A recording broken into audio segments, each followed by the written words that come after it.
आज हम जो है government primary school Sindhi section में मौजूद हैं, जहाँ पर सिंध की सकाफत का और कल्चर का दिन जो है भरपूर जोश और जज्बे के साथ मनाया जा रहा है, जिसमें बच्चे जो है अजरक टोपी पहनकर आए हैं। आज अपने कल्चर पर, अपनी तहज़ीब पर फ़ख्र कर रहे हैं और इसको ज़िंदा करने की कोशिश कर रहे हैं। इस मौके पर जो है हम यहाँ असातिज़ा से बात करेंगे, बच्चों से बात करेंगे। देखिए आज के दिन के हवाले से हमें क्या मैसेज देते हैं। अस्सलाम वालेकुम। आज हम गवर्नमेंट गर्ल्स सिंधी स्कूल में कल्चरल डे मल्हाए रहिया आहियूं। ही ॾींहुं जेको आहे असां सिंध जी पुराणी तहज़ीब ऐं अजरक टोपी खे नुमाया करण लाइ सेलिब्रेट करे रहिया आहियूं। अॼु जे ॾींहुं असीं ॿारनि खे इहो ॿुधाए रहिया आहियूं त सिंध जी सकाफ़त 3000 साल पुराणी आहे, जेका मोइन जे दड़े खां शुरू थी ऐं अॼु ताईं जारी आहे, जंहिंमें असां अजरक ऐं टोपी खे ॿारनि खे पाराए ऐं यकजहती जो इज़हार बि करे रहिया आहियूं। जो ॾींहुं आहे असांजे ईद खां बि ख़ुशी जो ॾींहुं आहे। डे मल्हाए रहिया आहियूं। असांखे ईद खां वॾी ख़ुशी थींदी आहे। असां हर साल ॾियारो मल्हाईंदा आहियूं। असां कल्चर डे मल्हाए रहिया आहियूं। अॼु असांखे अजरक टोपी सां ॾाढो फ़ख्रु आहे। असां ॾाढो मज़ो कयो आहे। ख़ुशी जो ॾींहुं असां हर साल कल्चर डे मल्हाईंदा आहियूं। असांखे ईद खां वधीक ॾींहुं सुठो लॻे थो। असां हर साल मल्हाईंदा आहियूं कल्चर डे। सिंधी आहियूं असीं, अॼु कल्चर डे मल्हाए रहिया आहियूं। असांखे ॾाढो मज़ो अचे पियो और असां में पंहिंजे फ़ख्रु आहे।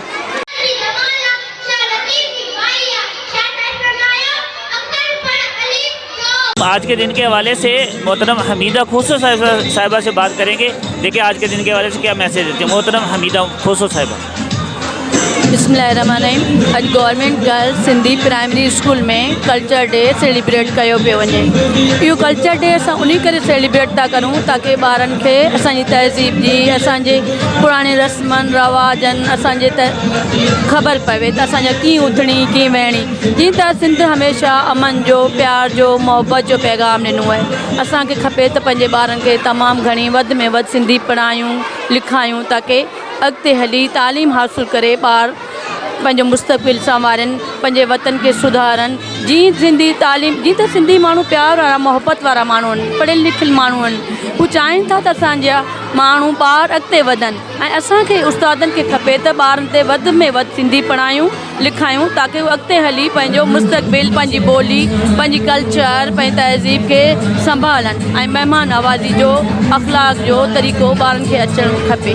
ऐं उन खां सवाइ ॿारनि खे तालीम, असांजो इहो ई ज़ोर आहे कल्चर डे मल्हाइण मां। स्कूल में इन करे मल्हाईंदा आहियूं ताकी ॿार पढ़नि लिखनि ऐं तमामु घणो अॻिते वधनि। नाज़रीन, जैसा कि आप लोगों ने देखा, यहाँ के बच्चे आज government primary school Sindhi section के बच्चे कल्चर का दिन, अपनी सकाफत का दिन मना रहे हैं। बड़े खुश हैं, अजरक टोपी पहनकर आए हुए हैं। यहाँ असातिज़ा भी बहुत जोश व खरोश के साथ इनके साथ सेलिब्रेट कर रहे हैं। इस मौके पर ये सब लोगों की तरफ से ये मैसेज आ रहा है हमें कि हम की सिंध की सकाफत को ज़िंदा रखेंगे। अजरक टोपी जो हमारी शान है इसको ज़िंदा रखेंगे। ये 5000 साल पुरानी तारीख़ हमारी तहज़ीब है, इसको हम ज़िंदा रखेंगे। आज ये मैसेज दे रहे हैं कि हम जो है सिंध का जो असल मुकाम था, तालीम का मुकाम, तालीम के अंदर सिंध का एक नाम होता था, उसको दोबारा ज़िंदा करेंगे। यह साज़ा और तलबा की तरफ से मैसेज है। इंशाअल्लाह सिंध आगे बढ़ेगा, सिंध का बच्चा आगे बढ़ेगा, पाकिस्तान आगे बढ़ेगा। मोहम्मद ताहिर, सोच टीवी, टनोजान मोहम्मद, कैमरामैन सफदर अली। मां सिंध सिंधुअ जी सजाई दोस्तों जो अमड़ खीर मनाई।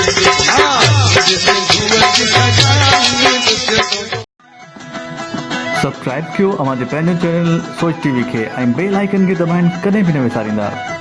सब्सक्राइब करें आपके अपने चैनल सोच टीवी को और बेल आइकन पर क्लिक करना ना भूलें।